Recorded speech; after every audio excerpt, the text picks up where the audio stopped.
Xiisad colaadeed ayaa weli ka taagan deegaanada Meegaagta, Jiicboor iyo Saax-Quran ee ka tirsan galbeedka gobolka Mudug, halkaas oo shalayto ay ku dagaalameen laba maleeshiyo beeleed oo ka soo kala jeeda Puntland iyo Galmudug.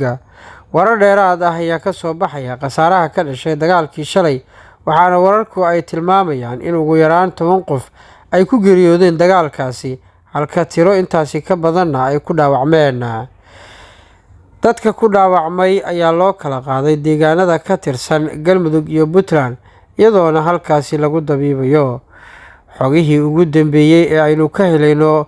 weeraradaasi ayaa la sheegayaa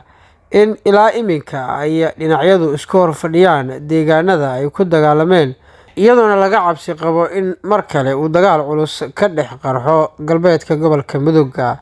Dagaalka ayaa salka ku haya muran la xiriira cidda maamulaysa Jiicboor oo ah dhul abaar ah oo aan lahayn wax nafci ah, iyadoona dagaalada halkaasi ka dhacaya ay saameyn ku yeesheen nolosha dad badani kadib markii ay ku geeriyoodeen dagaaladaasi. Waxaa socda dadaallo lagu doonayo in lagu joojiyo colaadda oo ay wadaan waxgaradka ka tirsan labada beelood iyo mas'uuliyiinta labada maamul ee Galmudug iyo Puntland,